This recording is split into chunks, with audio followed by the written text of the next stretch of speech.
Pues venga. Buenas tardes.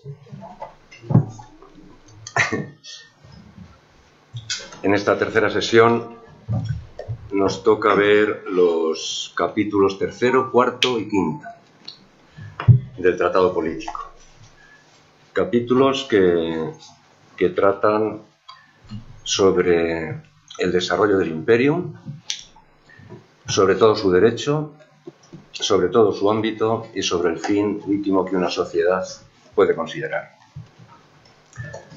En la primera sesión nos decía Gabriel que el Tratado Político se puede ver como la teoría de la potencia, como la teoría del poder, como dominación y en suma como la teoría del imperio. Por lo tanto, hoy estamos en el núcleo del Tratado Político, con esos 3 capítulos, los cuales finaliza todo el análisis general antes de meterse directamente en el proceso del análisis de cada uno de los tipos distintos de imperio que analiza después, que son el monárquico, el aristocrático, y comienza con el democrático, pero no lo puede terminar. Muy bien. Les advierto que la exposición, al ser temas muy bien definidos que hay que seguirla, es muy conceptual. Espero que no se duerman. Y ¿Te puedes poner, por favor, un poquito? El micro. ¿No se oye? No, es que acércate y se oye, claro. ¿Se oye aquí? Claro, claro. Perdón. Incluso si te lo acercas un poco más te irán mejor. Vale. Bueno. Yo voy a empezar por el final del capítulo tercero, parágrafo 18. Empiezo por ahí con una advertencia de Spinoza, advertencia que sobre un asunto que él desarrolla muy bien en toda la ética y en el Tratado Teológico Político y también en el Tratado Político. Dice así, ahora diremos por qué elijo esto. Es una advertencia sobre el procedimiento utilizado. Quiero advertir que he demostrado todo lo anterior como consecuencia necesaria de la naturaleza humana considerada bajo cualquiera de sus formas, esto es, del esfuerzo universal que hacen todos los hombres por conservarse. Esfuerzo, o conatus, que hacen todos los hombres por perseverar en su existencia. Un esfuerzo que corresponde a todos, ya estos sean ignorantes, ya sean sabios. Por consiguiente, ya consideremos a los hombres guiados por los afectos, al cual siempre estamos sometidos, o conducidos por la razón, que normalmente no utilizamos, no habrá en ello ninguna diferencia, pues la demostración tiene carácter universal. Lo que nos está contando aquí Spinoza es, y que constantemente está contando en la ética y en el Tratado Teológico Político, es la declaración de antiutopismo de la naturaleza humana. El hombre, los hombres como esfuerzo, como conatus. Y es el principio que opera tanto en la ética como en la política, como veremos en el desarrollo de hoy. Bien.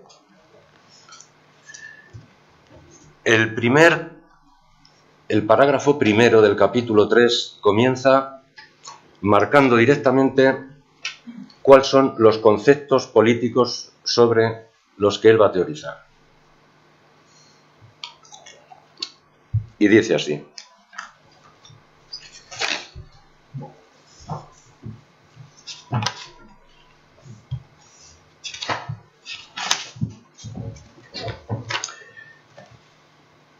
Imperi quisquam status dicitur civilis. Es decir, cualquier imperi define su estado, esto es su régimen, su organización, su estructura, al cual llama civilis, civil. Resumiendo, es que cualquier imperio establece su estado civil. El cuerpo íntegro del imperi se llama civitas. Ojito con este concepto.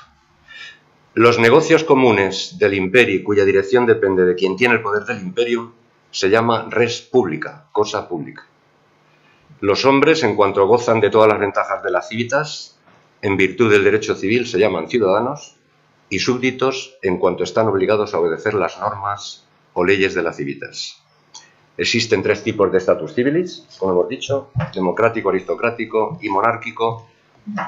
Y dice Spinoza que antes de iniciar el análisis de cada uno de ellos, que lo comenzará a partir del capítulo 6, quiere primero considerar el supremo derecho de la civitas o de las supremas potestades. Yo voy a emplear los mismos términos que Spinoza utiliza en latín para hablar de los conceptos spinozianos. Son muy pocos, pero es que así vamos a evitar cualquier tipo de distorsión interpretativa que suele suceder en todas las traducciones y que son confusas. En muchos de los casos se mezcla sociedad con ciudad, con estado, etc. Con lo cual, ahora verán que utilizando el mismo término para todas las cosas que utiliza Spinoza, no habrá ningún tipo de problema para entenderlo. En primer lugar, la primera palabra que aparece en este capítulo es imperi. Veamos qué significa la palabra imperi. En la sesión anterior, aquí está, en el capítulo 2, el parágrafo 17, definía Spinoza el imperio y decía: el derecho definido por la potencia de la multitud suele denominarse imperium. Aquí hay 3 nociones: derecho, potencia y multitud. Vamos a desarrollarlas un poco, a ver qué obtenemos. El derecho, del derecho habla en muchos sitios, pero hay uno que yo creo que lo define muy bien, es el Tratado Teológico Político, capítulo 4, al principio. Dice: la palabra ley tomada en sentido absoluto significa aquello por lo cual los individuos de una misma especie, ya sean todos, ya sean tan solo algunos, actúan de una misma forma fija y determinada. La ley puede depender o bien de la naturaleza, de la necesidad o de la decisión de los hombres. La que depende de la necesidad de la naturaleza es aquella que se sigue de la misma naturaleza o definición de la cosa. En cambio, la que depende de la decisión de los hombres y que con más propiedad se llama ius, derecho, es aquella que los hombres se prescriben a sí mismos y a otros para vivir con más seguridad y comodidad o por otras causas. ¿Qué es el derecho, por lo tanto? El derecho son las leyes normativas humanas, no es otra cosa. Son códigos artificiales que configuran los deseos mediante la articulación de mecanismos de seguridad común, que no son otra cosa que los mecanismos de la dominación desarrollados mediante afecciones que a todos incumben. El segundo concepto, el derecho definido por la potencia de la multitud, es el de potencia. ¿Qué es la potencia? Ética 3, es decir, Ética parte 3, proposición 7ª, demostración. La potencia de una cosa cualquiera, o sea, el esfuerzo por el que ya sola, ojito con esto, ya junto con otras, obra o intenta obrar algo, estamos hablando del individuo y del grupo. Esto es, la potencia o esfuerzo por el que intenta perseverar en su ser, no es nada distinto de la esencia dada, o sea, actual, en acto, de la cosa misma. Spinoza en una carta dice que la ética es una física, es una metafísica. Pues en la definición de potencia se ve claramente que la ética es una física. ¿Por qué? La potencia no es, si nosotros nos vamos a la dinámica, la potencia es el incremento de trabajo en la unidad de tiempo. Y el incremento de trabajo es el incremento de la fuerza por el desplazamiento que esa fuerza hace sobre un cuerpo en la unidad de tiempo. Y la fuerza no es nada más que toda causa capaz de modificar el estado de reposo de movimiento de un cuerpo. Con lo cual, la potencia será igual al incremento de esa fuerza, de ese esfuerzo en la unidad de tiempo, en acto. No hay una definición mejor de la física que la definición de potencia que da Spinoza. Bien, entonces el tercer concepto sería la multitud, la multitudo. La multitud tendremos tiempo de ver hoy y en las siguientes sesiones, es un concepto que se presta a muchas interpretaciones, pero básicamente es el conjunto de individuos que se asocian por un principio de consentimiento. Un principio de consentimiento frente al principio de competencia que se da en el estado natural. Se asocian conformando una civitas con vistas a algún fin común. Y dependiendo del modelo de la civitas que formen, pues será mayor o menor la participación de la multitud en la gestión de los negocios comunes y asuntos públicos. Conclusión.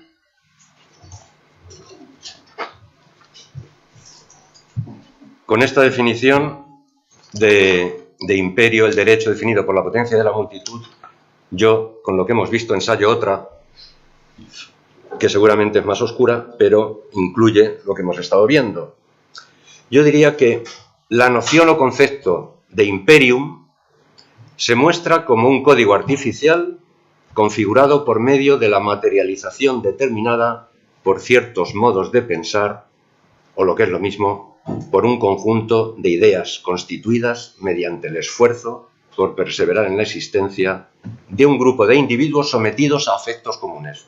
Estos afectos comunes, como veremos a continuación, principalmente son la esperanza y el miedo. Y en muchos casos el anhelo de vengar un mismo daño.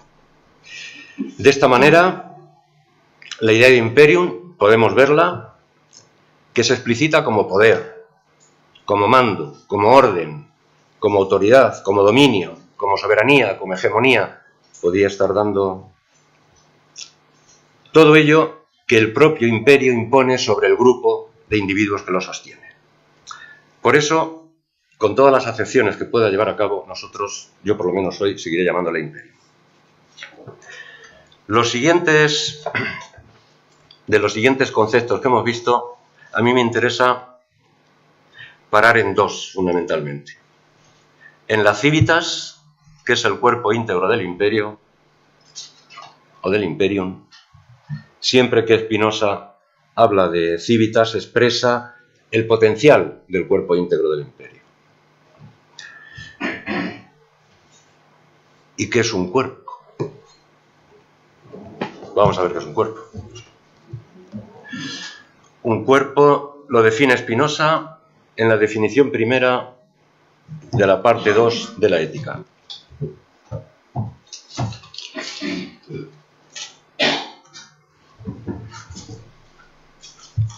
Entiendo por cuerpo un modo que expresa de cierta y determinada manera la esencia de Dios, en cuanto se la considera como cosa extensa. Es decir, un cuerpo es un nudo de la red causal de determinaciones infinitas, afectivas, que es Dios.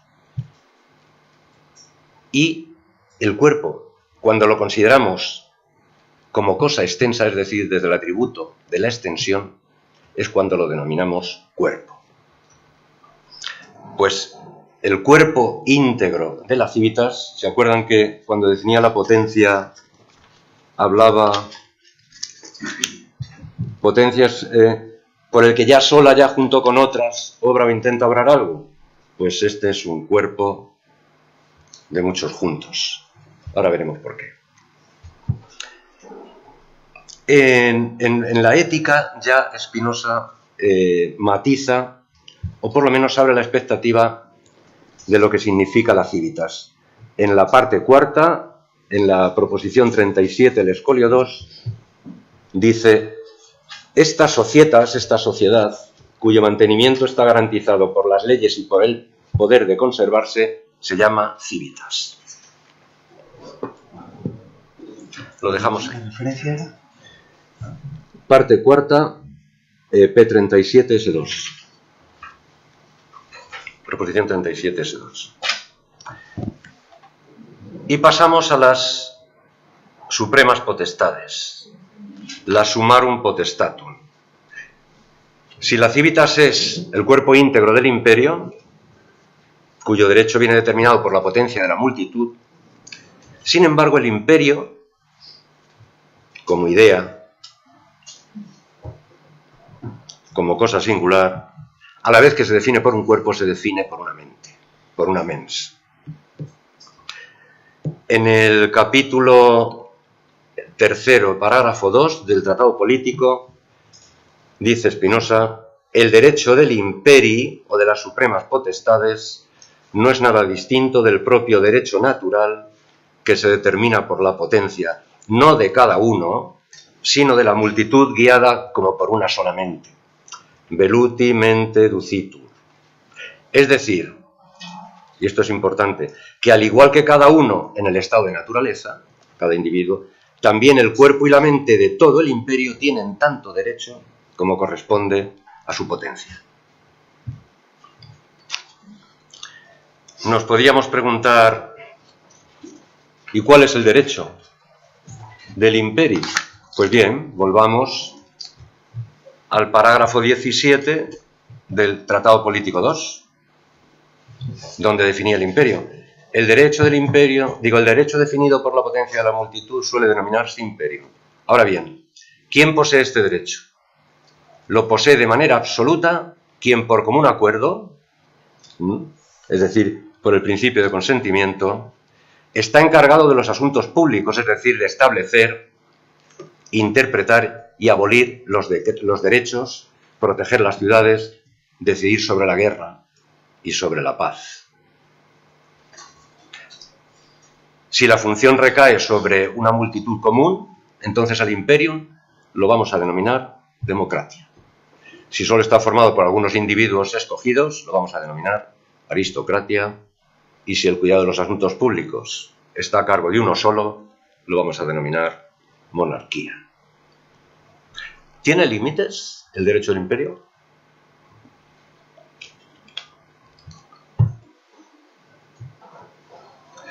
Pues vamos a ver. Como cosa singular, pues seguro que tiene límites. Pero algo limitado, de entrada.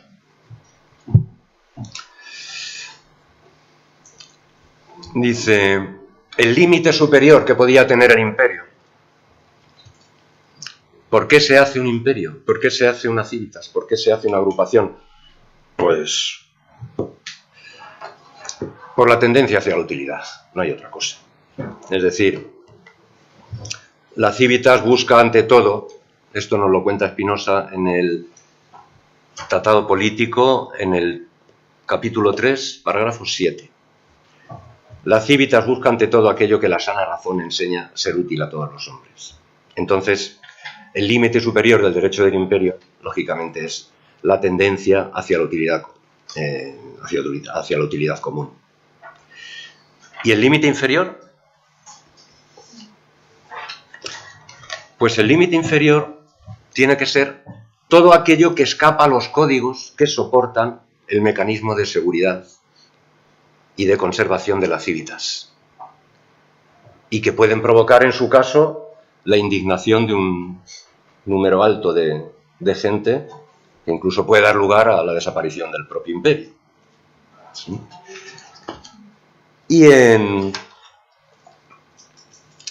el apartado 9 del capítulo 3 nos da una conclusión que me parece importantísima. Dice Spinoza al final: en la medida pues en que quienes nada temen ni esperan se rigen por su propio derecho, es decir, en la medida en que los que se rigen por su propio derecho nada temen ni esperan, ellos son también enemigos del imperio y conforme a derecho se los puede cohibir. Es decir,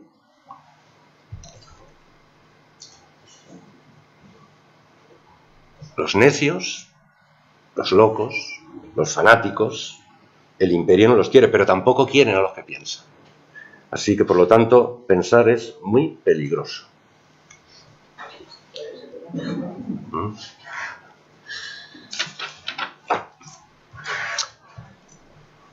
nos hacemos otra pregunta. ¿Existe una continuidad entre el corpus men del hombre y el corpus men del imperio? De otra manera, ¿podemos argumentar la continuidad de la ética en la política en Spinoza? Pido que tengan atención porque se las trae. Vamos a ver.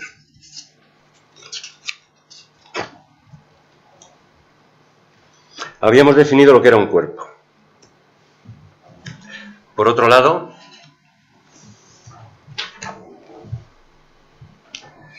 Spinoza, en la parte segunda de la ética, nos va a hablar de la mens, de la mente. Vamos a ver primero el conjunto mente-cuerpo en el hombre. Proposición 11 de la parte segunda de la ética. Lo primero que constituye el ser actual de la mente humana no es más que la idea de una cosa singular existente en acto. Y en la parte tercera, proposición segunda, escolio, nos dice Spinoza: la mente y el cuerpo son una sola y misma cosa. Ya se conciba bajo el atributo del pensamiento, ya bajo el de la extensión. El hombre, de los infinitos atributos de la sustancia, de la red causal, de determinaciones infinitas que es Dios, solo participa de dos atributos que nosotros conozcamos, la extensión y el pensamiento. Bien, de donde resulta que el orden o concatenación de las cosas es uno solo, ya se conciba la naturaleza bajo tal atributo, ya bajo tal otro. Y en consecuencia, el orden de las acciones y pasiones de nuestro cuerpo se corresponderá por naturaleza con el orden de las acciones y pasiones de nuestra mente. ¿Qué pasa? Que no hay dualismo corpus men en la arquitectura del sistema spinosiano. Solo hay identidad. La mens es corpórea. La mens, que es la idea de las afecciones del cuerpo. Y esa identidad está considerada en cada caso bajo el atributo correspondiente de los dos que conocemos. Es decir, o bajo el pensamiento o bajo la extensión.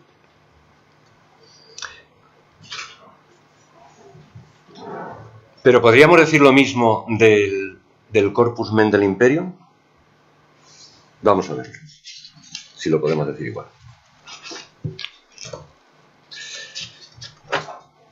Una pregunta que surge es: ¿podemos prescindir de todo lo que nos es externo como personas? En E4, proposición 18, escolio, Spinoza dice lo siguiente: en virtud de que el cuerpo humano necesita para conservarse de muchísimos otros cuerpos, y es como si estos lo regenerasen continuamente, nosotros no podemos prescindir de todo lo que nos es externo para conservar nuestro ser. Y no podemos vivir sin tener algún comercio con las cosas que están fuera de nosotros. Hay muchas cosas fuera de nosotros que nos son útiles y que por ello no son apetecibles. Y entre ellas, las más excelentes, dice Spinoza, son las que convienen por completo con nuestra naturaleza. Por ejemplo, dice, si juntamos dos individuos que tienen una naturaleza exactamente igual en potencia y se unen entre sí, compondremos un individuo 2 veces más potente en acto. En acto. 2 veces más potente que cada uno por separado, puesto que tenían una potencia igual los dos. Por lo tanto, no hay nada que pueda convenir más al hombre que el propio hombre.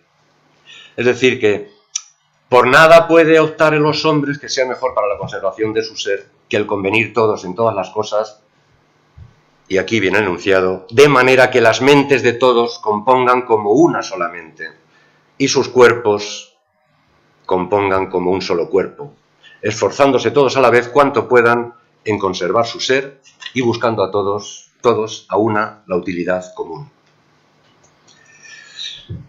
¿Qué ocurre?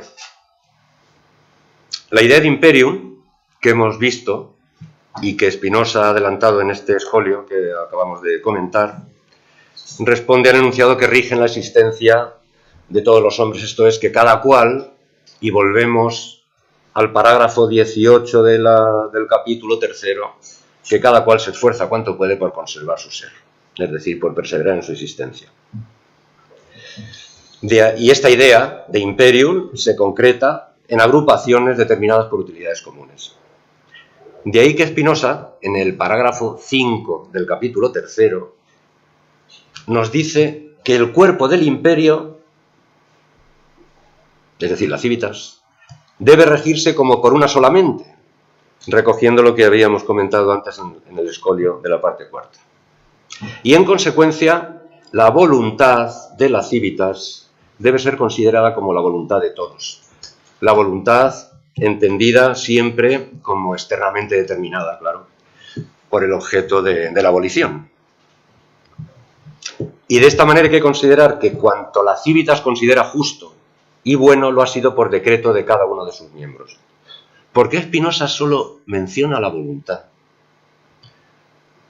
En la parte tercera de la ética, en la proposición 9 en el escolio, nos dice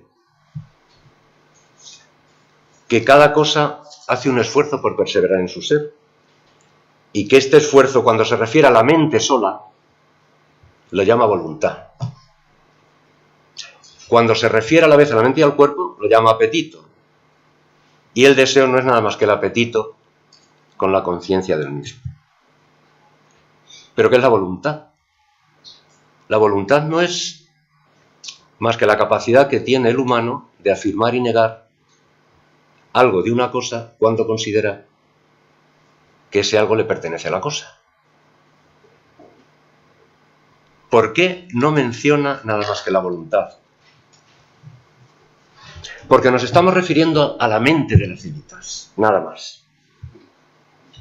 A la mens del cuerpo íntegro del imperio, a la mens de la multitud. Y en ese caso, el conatus, el esfuerzo por perseverar en la existencia, no puede denominarse de otra manera que voluntad. Entonces, pero ocurre que la voluntad y el entendimiento es uno y lo mismo. Es decir, la voluntad es una forma de pensar. Es una forma de pensar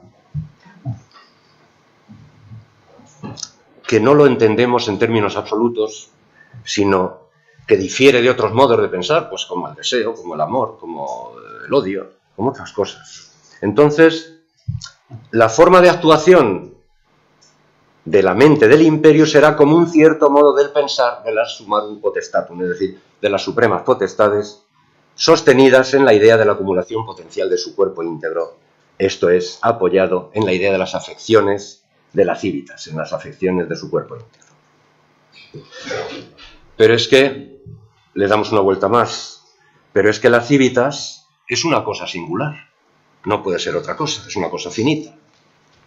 Pues bien, vamos a la definición 7 de la parte segunda de la ética. ¿Qué es una cosa singular? Y dice Spinoza, por cosas singulares son las cosas que son finitas, es decir, aquellas que solo pueden ser limitadas por otra de su misma naturaleza. Es decir, aquellas que son heterodeterminadas, por contraste con lo que es autodeterminado, que solo puede ser la sustancia, el infinito, Dios, la naturaleza.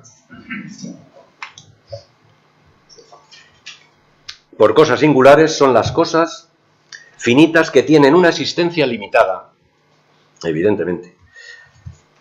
Y ahí viene. Y si varios individuos cooperan a una sola acción de tal manera que todos sean a la vez causa de un solo efecto, los considero a todos ellos a este respecto como una cosa singular.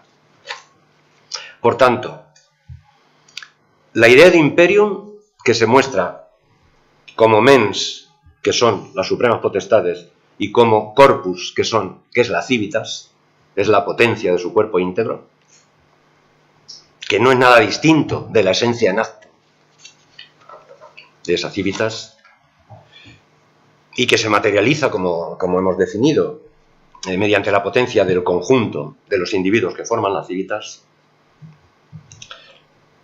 En ese sentido, resulta que esos individuos, todos en la civitas deben colaborar a aquellas acciones que son causadas por la idea de un solo efecto. En las cosas singulares decía que si varios individuos cooperan a una sola acción de tal manera que todos sean a la vez causa de un solo efecto, esa es una cosa singular. Bien. ¿Cuál es el solo efecto al que deberían de colaborar todos los componentes de las civitas? Pues la utilidad común, es decir, la seguridad. En ese sentido, podemos decir que la idea del imperium es la de una cosa singular que se concibe y expresa ya bajo el atributo de la mens, del pensamiento, que son la sumarum potestatum, ya bajo el de la extensión, que es la civitas.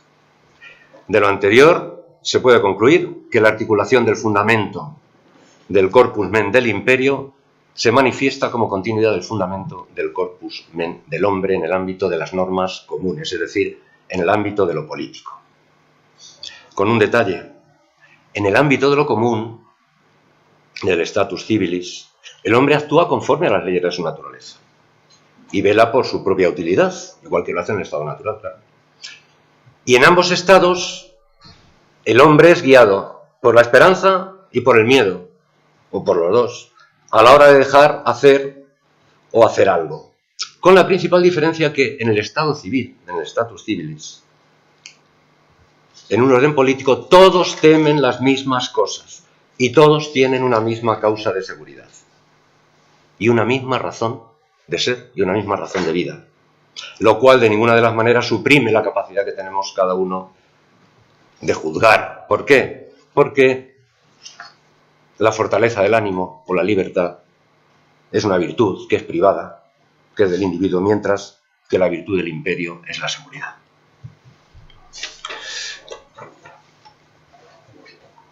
Una última pregunta. ¿Están las supremas potestades sometidas a las leyes que hacen?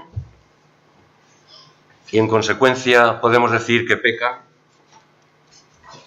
lo mismo que peca cualquiera que desobedece. Pues vamos a verlo.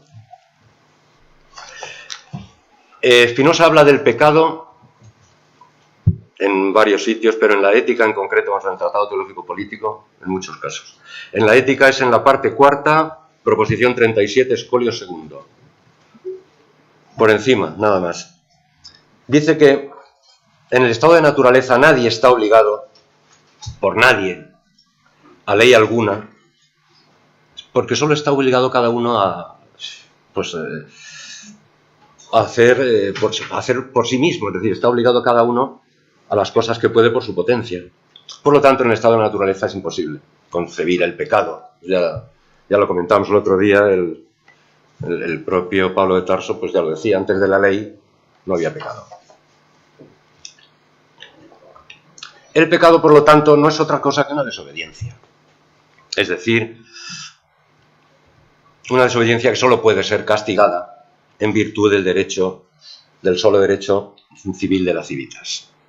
Pues bien,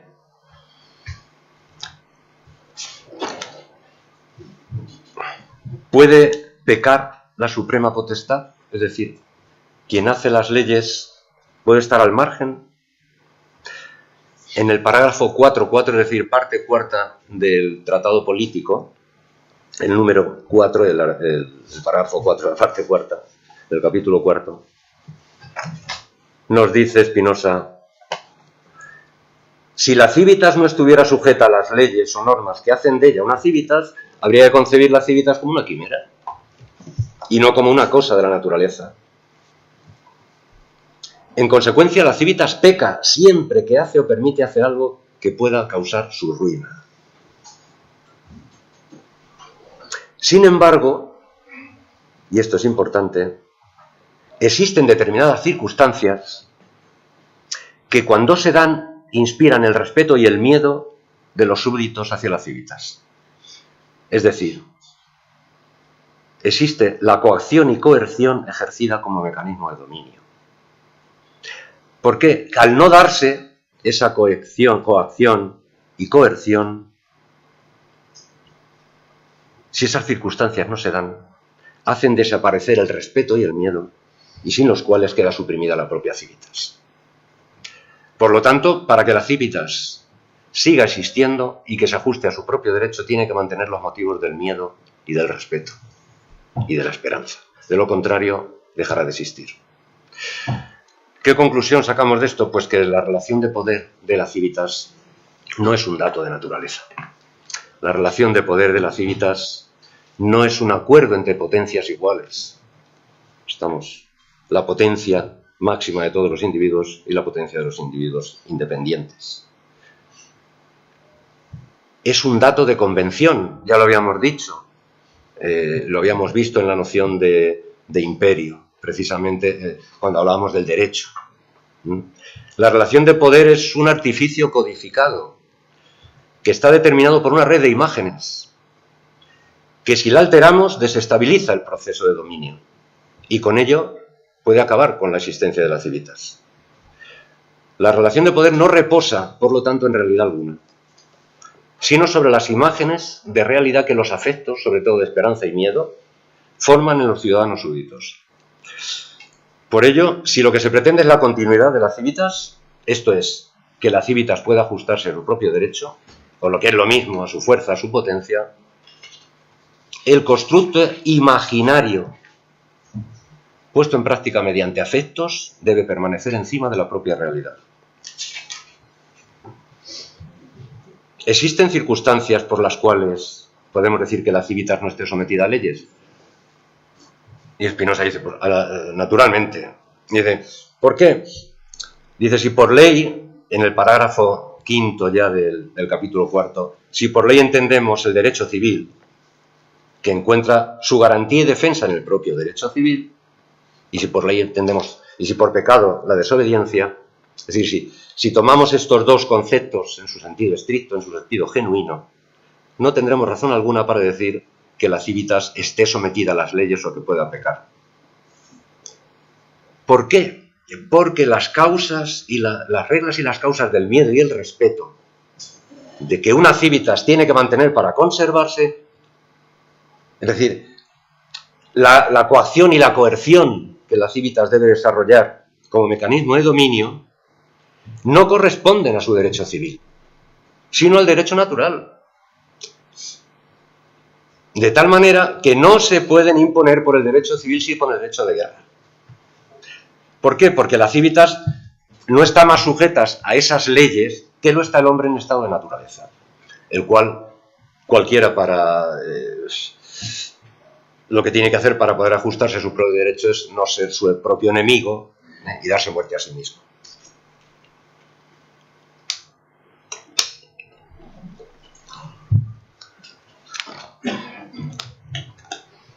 De esta forma, los decretos de las Civitas no tienen que complacer a nadie, sino solo a sí misma para mantenerse libre. Por ello, las leyes o los decretos de las Civitas no remiten a nada exterior, sino únicamente a sí mismas, mediante la fijación de las reglas de juego en cada momento y lugar determinados. Y en tal sentido, lo que la Civitas debe tener en cuenta es que las causas de la inducción del miedo y del respeto no se conviertan en una indignación total para la mayor parte de los ciudadanos, pues en ese caso, como hemos dicho, la Civitas tendría que desaparecer. ¿Cómo se puede mantener activo este juego de imaginario de la relación potencial que hay entre las supremas potestades y los individuos ciudadanos súbditos al que necesariamente todos nos encontramos sometidos y determinados por los afectos de esperanza y miedo? Pues la única manera es mediante una economía común de esfuerzo, de conatus, que permita sostener ese equilibrio que es siempre inestable. Por último, y ya termino, el fin supremo de una monarquía, hacia el que una monarquía, de una Civitas, es la paz y la seguridad de la vida, con el consiguiente desarrollo posible de los grados de libertad. Lo que pasa es que hay mucho vocero de la libertad. Voy a terminar con un recordatorio que nos hace Francesco Guicciardini en el siglo XVI, el político y diplomático florentino, amigo de Maquiavelo, el que vivía en una república. Nos dice Francesco Guicciardini, non di manco, no descrédito a quienes con tanta eficacia predican la libertad, porque casi todos, dice, de hecho tal vez no haya ninguno que no tenga por objetivo intereses particulares. Y la experiencia, como tanto le gusta a Spinoza, ver las cosas a través de la experiencia, ver las cosas a través de lo que puede ser, no de lo que debe ser. Y la experiencia muestra a menudo, y es muy cierto, que si estos creyeran encontrar una mejor condición en un estado aristocrático, un estado autoritario, correrían hacia allí a toda prisa. Bueno, pues yo creo que me he pasado, ¿no? Pues ya está, de momento. Si queréis, charlamos un rato. Nada. ¿No? Vamos. Bueno, Cronómetro. pues... Alberto, antes de entrar en más debates, sí me gustaría que nos aclarases un poco. Es quizá lo que más paradójico... Decía que es quizá lo más paradójico en este capítulo 3, la contraposición que en varias ocasiones en el texto se efectúa entre el derecho del Estado y el derecho ciudadano. En particular el epígrafe segundo. Capítulo 2. 3.2. Del mismo modo que cada uno en el estado de naturaleza, del mismo modo, a partir de aquí, el cuerpo y el espíritu del imperio por completo, todo completo, tiene tanto derecho cuanto potencia tiene. Ningún problema, es justamente lo que habíamos definido como el derecho natural, es decir, la potencia. El ciudadano, mientras tanto, en lo que concierne al ciudadano, dicho de otro modo, al sujeto, este tiene tanto menos derecho, cuanto más potente es la ciudad que él. Y por consiguiente, cada ciudadano no posee en justo derecho nada más que lo que puede reivindicar a través del común decreto de la ciudad. Indudablemente eso acaba con cualquier fantasía utopizante del planteamiento de Spinoza. La idea de que la securitas es lo que garantiza el despliegue de la potencia individual es sólo inteligible en la medida en que esa potencia individual queda disminuida por la potencia del Estado, que a su vez opera como el equilibrador entre potencias, ninguna de las cuales puede desbordar universalmente a las otras. La paradoja pervive, tanto más fuerte es la potencia de un Estado, tanto más baja es la de cada individuo. Pero sin embargo, siendo más baja, aparece simultáneamente más garantizada, en la medida en que la potencia más alta opera como el mecanismo de equilibrio y de regulación, lo cual efectivamente es un juego de una complejidad extrema. Sí, en efecto. Es que Spinoza aquí lo que está diciendo, en muchos de los casos puede dar la sensación de que quiere construir una utopía, y no es así, para nada. Se supone, y no es que se suponga, que el hecho de que tú hagas que tu derecho, tu potencia se sume con las potencias de los demás, implica el que aceptes, y no solo aceptes, sino que consideres que tú te vas a beneficiar más de esa coalición que puedes hacer. Porque si no, cada uno viviríamos siempre en el estado natural dándonos porrazos continuamente. Y es más, lo que habla Spinoza es que la propia obediencia que hay que practicar dentro de la civitas es algo que no supone una sujeción para el sujeto, sino supone la posibilidad del mantenimiento de esa civitas siempre que esa civitas esté hecha con un sentido lógico, y es que se pueda desarrollar conforme a la razón. Evidentemente, si tú la civitas no la desarrollas conforme a la razón, no existe civitas ninguna, en ninguno de los sitios. ¿Qué ocurre? Por eso decía antes que el equilibrio es muy inestable. Y ese equilibrio mantenerlo es sumamente difícil, ¿no? Y la historia sí nos lo demuestra, ¿no? Y nosotros, los que vivimos en esta generación, pues tenemos ocasión de ver a diario que ese equilibrio de lo político y del individuo en lo político es algo tremendamente difícil de realizar. Entonces, en un determinado momento, y ese es el desarrollo civilizatorio, de alguna manera, que implica el hecho de que cuanto más personas se dejen llevar por el concepto de lo que significa el bien común, la civilización será más perfecta. Es decir, la realidad, como dice Spinoza, la realidad y la perfección es la misma. El aumento potencial en acto que se puede hacer en cada instante siempre será en aumento, no en disminución. Y lo que habrá que tratar en cada uno de los casos, por todos y por los que dirigen el Estado como tal, es que la indignación no llegue a tal punto que esto se convierta en la desaparición del propio Estado. Pero realmente ese es un juego que de utópico no tiene nada. Lo que sí tiene es de una situación realmente difícil de trabajar, en el día a día me refiero. Probablemente la distinción léxica que se introduce en la cuarta línea del capítulo, la distinción... ¿En qué párrafo? Perdón, en la sexta o séptima línea.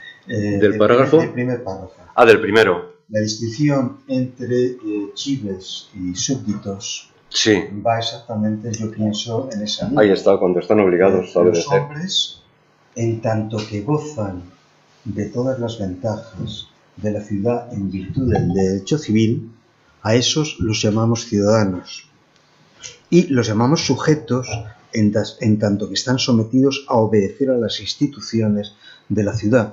En realidad no se está hablando de sujetos distintos, se está hablando de lo mismo bajo dos perspectivas, del mismo modo que en última instancia, y eso cuando uno lleva tiempo leyendo a Spinoza lo sabe perfectamente, cuando se habla de los hombres se está sencillamente hablando de un tipo peculiar de cosas, por lo tanto de un tipo peculiar de composiciones determinativas de causas. Pero sí es de una cierta astucia introducir desde el inicio del capítulo esa distinción entre ciudadano y sujeto. Sí, sin lugar a dudas. Yo es que tengo la sensación, o bueno, se ha comentado alguna vez, pero yo creo que es indispensable mencionarlo. Spinoza está utilizando una jerga, bueno, además lo dice en la Ética, creo recordar, casi explícitamente, ¿no? Estoy obligado a usar unos vocablos cuyo significado va a ser redefinido en esta obra. Cuando uno estudia los manuales de historia de la filosofía y se plantea el salto del mito al logos, se hace una oposición entre dos términos que, sin embargo, en la lengua griega, todavía en la época de Platón, forman parte del mismo campo semántico. Todavía Platón utiliza el término logos, el egein, para referirse a lo que serían propiamente los mitos. Ahora bien, cuando Platón está utilizando el término logos, no codificado aún, como luego la historiografía sanciona, obviamente, digamos, ha procedido a un vaciado y a una redefinición de lo que logos en el discurso de Homero o de Hesíodo pueda significar. Cuando Spinoza está hablando aquí de Estado de Derecho de derecho natural y de derecho civil parece jugar con una distinción que en cierto modo es, como mencionaba ahora Gabriel, como la distinción entre súbdito y ciudadano, la distinción entre cuerpo y mente. Es una distinción conceptual, no es ontológica, digamos. Es decir, es una distinción que se opera desde el ángulo de la perspectiva de la subjetividad humana, del entendimiento humano. Desde el punto de vista de lo que Vidal Peña, el materialismo de Spinoza, distingue entre la ontología general y la ontología especial, desde el punto de vista del orden determinativo de lo real, no hay esas fracturas, esos abismos, esos microcosmos ontológicos. De tal manera que derecho natural y derecho civil no dicen cosas distintas sustancialmente hablando, es decir, ontológicamente hablando. Yo me imagino a Spinoza pensando en las sociedades humanas, salvo en seguramente ese aislado arranque de furor tras el linchamiento de los de Vic.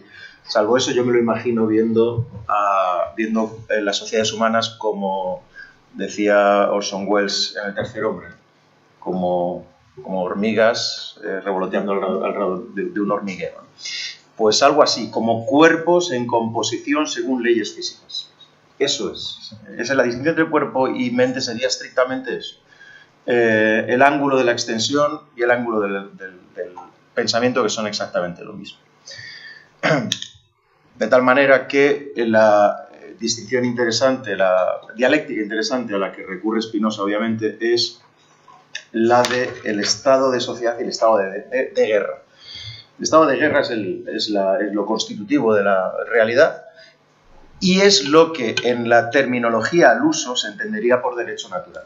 Pero no es que el estado de guerra quede reprimido, inhibido, cancelado, entre paréntesis, sino en efecto codificado. Y codificado, cuando decimos artificialmente, también de nuevo lo estamos diciendo en un sentido que no es contradistinto del natural, sino precisamente como un fractal dentro de lo natural y tan natural desde el punto de vista de la sustancia infinita como lo es un volcán. Esto obviamente nos conduce a múltiples paradojas rematadas, en fin, yo creo, con el final del del capítulo 4, parágrafo 6, cuando en efecto, digamos que una vez ha sido analizada la dialéctica de derecho individuo-grupo y de relación entre grupos, una vez digo analizada esa dialéctica, digamos queda desnudada, ¿no? Queda desvelada la cuestión. Parágrafo 6, has dicho. Parágrafo 6, capítulo 4. Sí, a esto hay que añadir que ninguna persona privada las podrá imponer las leyes y por consiguiente no obligan a quien detenta la soberanía. La soberanía es, hemos dicho, la mente del cuerpo. Es tanto como decir la perspectiva racional, que puede ser técnicamente mejor o peor, también lo dice en el capítulo siguiente, en el capítulo 5 Spinoza, puede ser mejor o peor. Por eso Spinoza no dice que todo gobierno per se sea bueno, en un sentido, digamos, axiológico valorativo, sino que es factual, es. Cierto. Y si son, sin embargo, de tal naturaleza que no se puedan violar sin debilitar el cimiento de la sociedad, esto es, sin hacer que el temor común de la mayoría de los ciudadanos se convierta en indignación, la sociedad se disolverá y cesará el contrato, que por ello no se impondrá ya por el derecho propio de la sociedad, sino por el derecho de guerra. Por ello, quien tiene el poder supremo no tiene otros motivos para respetar los términos de este contrato que los que tenía el hombre natural para velar a fin de no ser su propio enemigo por no ser causante de su propia muerte, como había mencionado antes Alberto.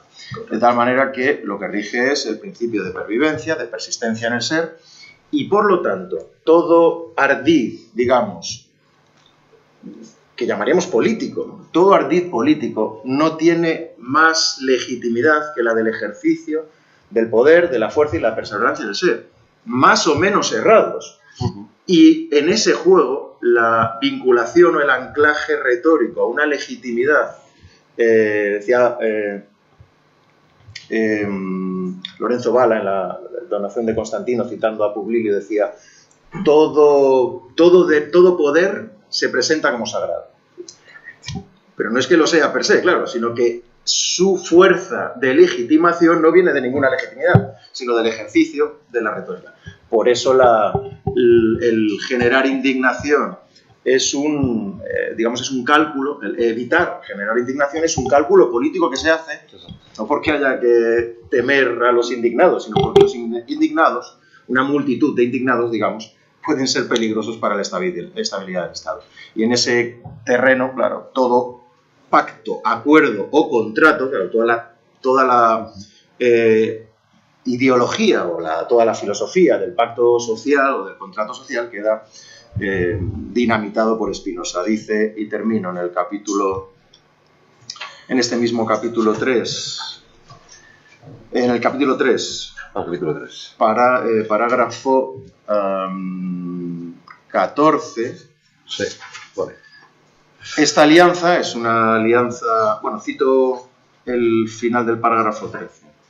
Bueno, cito el parágrafo 13. Aquí me detengo. Esto se entenderá con más claridad si consideramos que dos sociedades son enemigos por naturaleza. Pues el estado de naturaleza, los hombres son enemigos. Un poco más adelante dice que para hacer la guerra le basta con su propia voluntad. Pero también lo hemos mencionado y es importante decirlo, voluntad dice carencia, imperfección, falta, limitación, negación, determinatio negatives, dice Spinoza en la carta 50. De tal manera que voluntad no es poder, es inercia. Sin embargo, no podrá decidir nada sobre la paz sin la connivencia del otro país, de lo cual se sigue que el derecho a la guerra corresponde a cada país. Pero la paz es competencia no de uno, sino como mínimo de dos. Esta alianza permanecerá en vigor tanto tiempo como exista la causa por la que se estableció el pacto, esto es, de nuevo, la referencia a los afectos, el miedo y la esperanza. Igual que no hay individuo puro aislado, sino que es un resultado de esa determinación múltiple de causas, y por lo tanto no hay individuo fuera del Estado. Exactamente igual a la escala sucede entre los distintos Estados. Y eso yo creo que en Spinoza viene por vía directa de Maquiavelo. Hay una carta conocidísima de Maquiavelo en la que Maquiavelo dice algo así: siempre desde que tengo yo memoria se vivió en la guerra o se preparó la guerra. Ahora, hace muy poco hicimos la guerra, ahora preparamos la guerra. Maquiavelo, lo que se llama paz, no es más que el interludio de preparación de una guerra después del final de la anterior.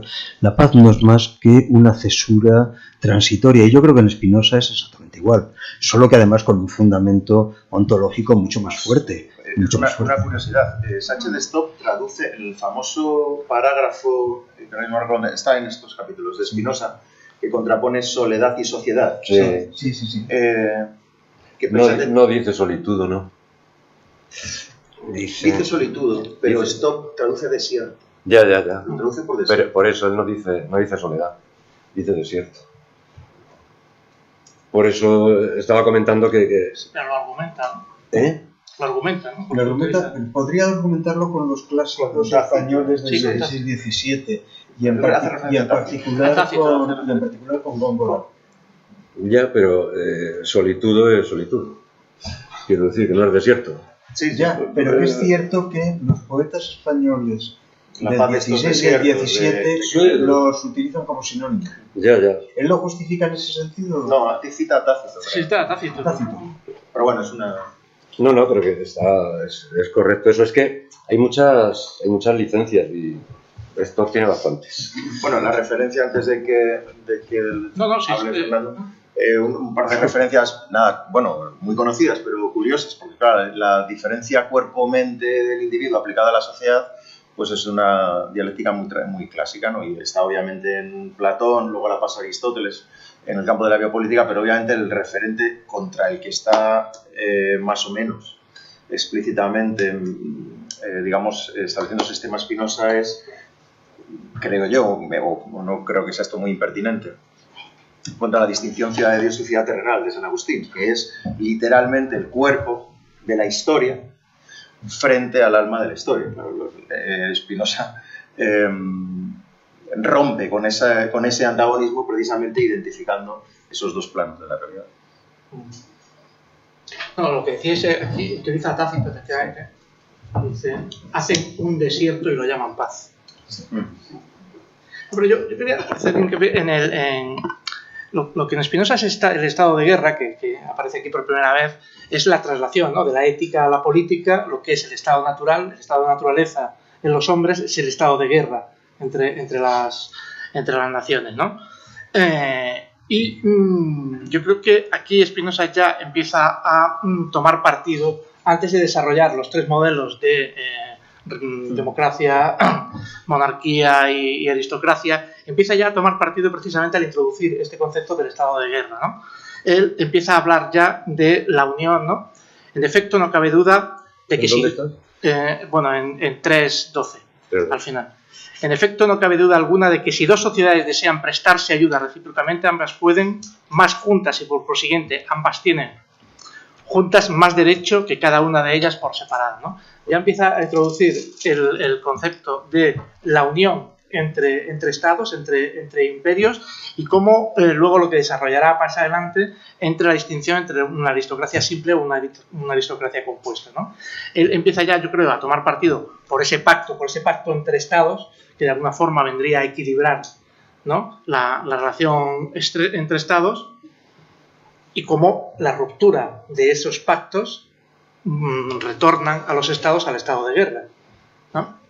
Puesto que la competencia para establecer la paz no pertenece a uno de los países, lo que decía antes José, sino de manera conjunta a los contrayentes, y si no pueden llegar a un acuerdo ellos mismos sobre estas cuestiones, por ello mismo regresan al estado de guerra, de la misma forma que regresa al estado natural aquel individuo que se sale de la sociedad, que se sale de ella, ¿no? Y luego yo creo que toma partido ya muy claramente en contra de la monarquía, ¿no?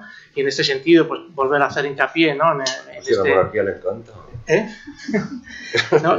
Volver a hacer hincapié siempre y cuando no sea lo orange. No, es evidente. Claro, no, en ese sentido, ¿no? En el sentido de que él está todo el rato escribiendo con la reconfiguración que se está produciendo dentro de la República, ¿no? Y cómo Guillermo III está intentando recuperar todos los poderes que había perdido, ¿no? Y él advierte directamente contra ello, ¿no? Por eso al final del capítulo 5 dice, además, tal vez quiso enseñar, citando a Maquiavelo, Sí. cuánto debe la multitud libre precaverse para no poner su seguridad exclusivamente en manos de un solo hombre, que salvo que crea por su vanidad poder agradar a todos, debe temer a diario acechanzas y está así obligado más bien a protegerse a sí mismo y atender acechanzas a la multitud que velar por ella, ¿no? Yo creo que sí, que en estos 3 capítulos, antes de que empiecen ya a desarrollar los 3 modelos, está ya la posición política de Spinoza, una posición que rechaza la monarquía como forma de Estado o como forma ideal de Estado, y que apuesta por la aristocracia compleja, ¿no? Sí, bueno, ya veremos que hay, cuando estudiemos los 3 tipos de Estado, como Spinoza también dice que, aunque unos puedan ser mejor que otros, pero que se puede uno apañar, según lo que le toca en suerte. Yo quería decir, ya que estamos aquí en el capítulo 5, y que estáis hablando de la paz y la guerra, no ha dado tiempo a exponerlo del todo. Lo que Spinoza comenta en el 5.4 me parece que lo clava. De una civitas cuyos súbditos no toman las armas porque el miedo los paraliza, no cabe decir que tenga paz, sino más bien que no está en guerra. La paz no es la privatio de la guerra, la privación. ¿Qué es la privación? Verás. En una carta, aquí está, la 21. En el epistolario, el 21 es una de las cartas al gran amado por Spinoza, Guillermo de Blimberg, que no le... por lo educado que era, no lo mandó a hacer puñetas.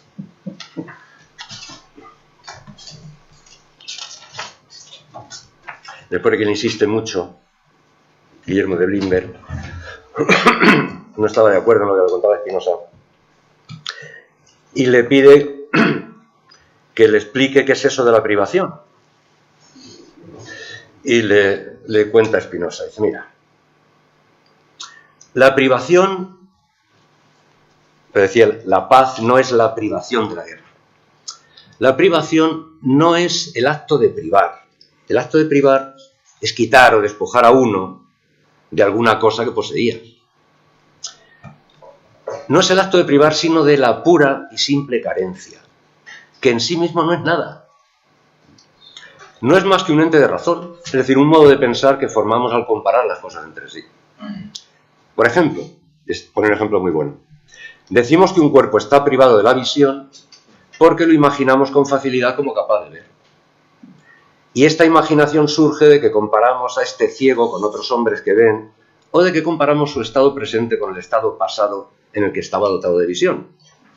Y cuando consideramos a este hombre comparando su naturaleza con la de otros o con la suya anterior, afirmamos entonces que la vista pertenece a su naturaleza y decimos por lo mismo que está privado de ella. Y añade al final, por lo tanto, la privación no es sino negar algo de una cosa cuando juzgamos que pertenece a la naturaleza de esta. ¿Qué ocurre? Si tomamos el enunciado este del 5.4, la paz no es la privación de la guerra. Pax enim non velim privatio. Y comparamos eso, el significado de la expresión de privatio, cuando comparamos entre sí la naturaleza de la paz y de la guerra, lo que nos está diciendo es que la paz, como decía Spinoza, no es carencia o ausencia de guerra, esto es, que la naturaleza de la paz no niega la naturaleza de la guerra, que no la contradice. La naturaleza de la guerra es el paradigma del conflicto entre los hombres y su correlato directo en la dominación en cuanto a la materialización destructiva de unos sobre otros. Entonces, en ese sentido, aquí Spinoza lo que toma con fuerza, yo diría que es todo ese enunciado doble que hace Heráclito de Éfeso en los siglos VI y V antes de Cristo, ¿no? Cuando dice los contrarios, habla de los contrarios, día, noche, invierno, verano, guerra, paz, hartura, hambre, todos los contrarios juntos. Esa es la forma del pensamiento. La paz y la guerra para Spinoza, igual que para Heráclito, es uno y lo mismo. Exactamente igual, con matices. El matiz que él introduce posteriormente es que la paz es la virtud que nace de la fortaleza del ánimo. Es una cosa que es, de alguna forma, es interior, cada uno. No está en función de que todos estemos en paz y no nos matemos unos a otros, sino es una forma de proceder, es un afecto, al fin y al cabo, que te faculta el hecho de que tú puedas desarrollar, en cualquiera de los casos, el máximo de posibilidades razonables para poder convivir con los demás. El modo de contraposición en el que está construida la frase es indudable. La paz no es privación de guerra, es decir, no es una ausencia o una pasividad. La paz es una virtus. Claro. Ya creo que desde el primer día indicamos, virtus no lo tomen en el sentido más convencional que nosotros utilizamos ese término, sino en el sentido físico, en el sentido en el que aparece en la física galileica, pero también en el que ha aparecido en toda la física aristotélica antes de convertirse, de trastocarse en categoría moral. Es fuerza. La paz, en efecto, te has leído así, la paz en efecto no es la ausencia de guerra o la privación de guerra. Es una fuerza, una virtud, una fuerza que nace de la fortitud, de la fortaleza. Es, por lo tanto, un momento del combate, de la tensión de fuerzas que estabiliza la tensión, pero en modo alguno una ausencia de conflicto. Claro. Y que lo remata con unas líneas que parecen describir la sociedad del metaverso que padecemos. ¿Dónde estás? Una sociedad, ahí mismo, capítulo 5, párrafo 4, es el que estabais leyendo, que Sí. es justamente donde concluye con la referencia a la soledad frente a la sociedad. Claro, eso me parece Una sociedad cuya paz depende más de la inercia de los súbditos, inercia, que por lo que decía Gabriel de la inercia de Galileo, que son conducidos como borregos para que solo aprendan a servir. Una descripción cristalina, ¿no? ¿Te puedo hacer una pregunta, Alberto? Antes de... A mí sí, claro.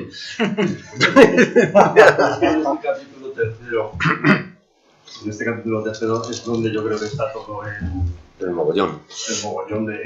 Es el nudo del Claro, es el paso de lo que puede ser de la ética, entendida como descripción, digamos, de los mecanismos de la potencia, a lo que es la política. Claramente, desde un punto de vista estrictamente ético, se puede comprender perfectamente que un cuerpo compuesto, es decir, el Estado, el imperio, conviene a los humanos. O sea, conviene que los humanos se pongan de acuerdo, coordinen sus potencias para tener una mayor posibilidad, ¿no?, de enfrentarse, pues, a cualquier enemigo, a cualquier circunstancia adversa. Hasta ahí, claramente, no hay oposición y hay una continuidad ontológica en todo el desarrollo. En el paso de la ética a la política hay una continuidad ontológica, como indicaba Gabriel. Pero sí que hay un cambio de perspectiva. Hay un cambio de perspectiva que es problemático y que yo creo que Spinoza deja sin fundamento, manejándolo magistralmente como lo maneja. Y yo insisto en la frase esta que has citado porque me parece que es el mogollón, ¿no? En 3.5, en el capítulo 3.5, ¿no? Sí. Cuando habla y dice que imperi corpus una velutimente ducideret. Insisto, conviene subrayar. Que debe ser guiado. Claro, que utiliza, primero, un adverbio veluti, que es como si, y que utiliza un verbo modal, que no es cualquier verbo modal, sino que es el verbo modal debet. Entonces, en este paso de la, digamos, de la lógica de la potencia a la lógica de la política o del derecho civil, el paso del derecho natural al derecho civil, hay un cambio de perspectiva clarísimo. Hay un cambio de perspectiva que es problemático en sí mismo, que lleva a interpretar, o que permite interpretar, en muchos casos, que hace que el propio lenguaje se pueda interpretar como el paso de una descripción estricta de las potencias a, digamos, una ficción que se instaura cuando los hombres se componen y, por lo tanto, crean un imperio, es decir, se componen en un Estado, cuando crean una convivencia en común. Y claro, si esto es así, es decir, si se cree, si necesariamente este paso supone la creación de ficciones, es decir, de puesta en marcha de esas pantallas de las que nos hablaba Gabriel el otro día, como son el temor y la esperanza, estamos en el terreno de la ficción. Y el sabio claramente es un enemigo del Estado en la medida en que destruye esa ficción. Entonces, el problema es que esto, Hobbes, por ejemplo, el paso de digamos, del estado de naturaleza al estado de guerra, al estado cívico, al estado civil, digamos, se produce mediante una teoría del contrato, que puede ser muy cuestionable, ¿no? Como alienación de potencia, cosa que en Spinoza no sería pensable, pero alienación de potencia.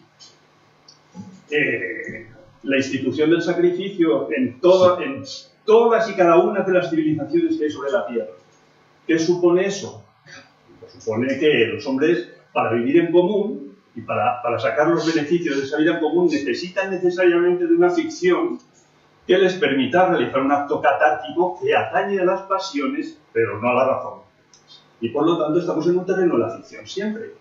Entonces, vuelvo al meu, no sé cómo llamarlo, al bueno de Kant.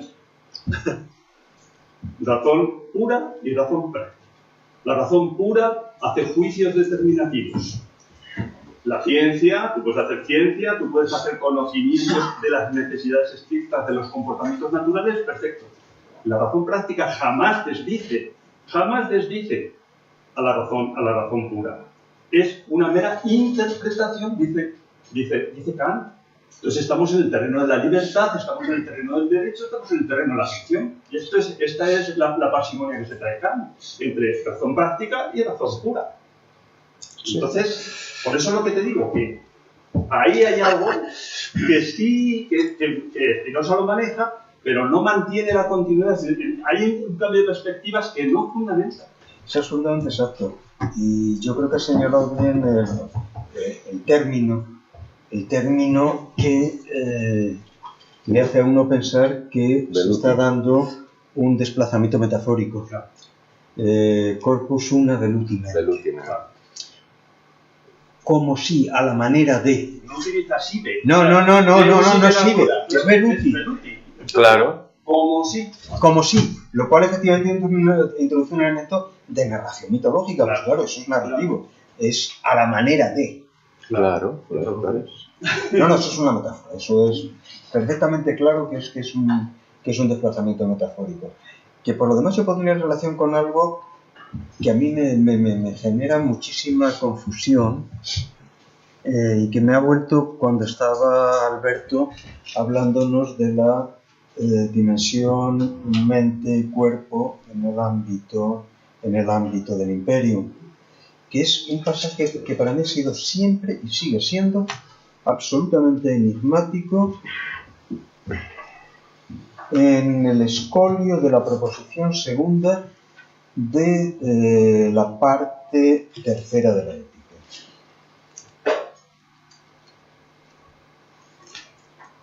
El hecho es que nadie hasta ahora ha determinado lo que puede el cuerpo. Y 3 líneas más abajo, pues nadie hasta ahora ha conocido la fábrica del cuerpo. Fábrica en el léxico del 17 tiene el sentido de la estructura de un edificio, por ejemplo, para referirse a la estructura de una catedral, se habla de la fábrica. Nadie hasta ahora ha determinado lo que puede. Es que si lo determinara, pues seríamos Dios. No lo va a determinar nunca. Bueno, pues, no nos va a tocar a nosotros. Eso es de Woody Allen. Algún modelo hay que tomar. Bueno, vale. ¿Te crees Dios? Hombre, algún modelo hay que tomar. Puestos a decir, ¿verdad? Raúl, yo lo único que puedo decir es que el veluti es como sí, efectivamente, pero es que no puede ser de otra manera. Quiero decir, claro, ¿cómo vas a argumentar algo que es imposible de argumentar? Pero por ejemplo, insisto, Maquiavelo sí que tematiza esto, cuando habla del timore de Dio, de la utilidad de la religión como instrumento está, mientras que Spinoza permanece en un plano que no entra, o sea que, quiero decir, este cambio de perspectiva, en Maquiavelo se ve claramente cuál es un poco el fundamento, ¿no? Y cómo debe operar, pero en Spinoza no. Ya, pero es que parece como que hay una continuidad absoluta, que la hay a nivel ontológico, pero a nivel de perspectivas no. Sí, pero que hay un detalle, que es, y por eso he empezado yo leyendo el parágrafo 18 del capítulo 3. Y es que el detalle es Spinoza siempre trabaja con lo que puede ser. Es decir, en muchos de los casos dice, cuando habla de la felicidad, cuanto pueda.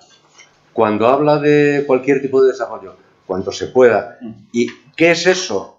Pues que en cada uno de los casos dice, tanto el que sea sabio como el que sea ignorante, como el que sea necio, es que el conjunto de la humanidad es eso, es que Kant tiende a un fin, pero es que esto aquí no hay ningún fin, de nada. Entonces, aquí siempre es lo que se puede. Un fin Sí. La libertad, como es todo pura ficción. Todo ficción, pero en Spinoza no hay ficción, hay experiencia. Pero salvo esa benevolencia de la parte tercera del tratado político, salta por los aires al final de la ética, en el escolio de la última proposición de la ética. Claro. Pues el ignorante, aparte de ser zarandeado de muchos modos por las causas exteriores y de no poseer jamás el verdadero contento del ánimo, vive además tan casi inconsciente de sí mismo, de Dios y de las cosas, y tan pronto como deja de padecer, deja también de ser. posiblemente la descripción más terrible que se haya hecho jamás de la figura del ignorante. El ignorante es un individuo que debe estar agradecidísimo de padecer, porque como deje de padecer, deja de existir. Sí, por eso te dice también en otro momento que como la realidad es que estamos necesariamente sometidos a los afectos, pues padecemos siempre. Exacto. No podemos salir. Todo ente finito padece permanentemente. Este cuaderno está padeciendo la resistencia de la mesa que le impide caer hacia el suelo. Si cayese al suelo, estaría padeciendo la reacción del suelo que le impide continuar. Ese vaso de agua está padeciendo la fuerza que lo desplaza. No existe cosa alguna, y ya hemos dicho que los hombres no son más que cosas entre cosas, que no esté sometida a un juego permanente de padecimiento y fuerza. Y ese juego de ficciones, a mí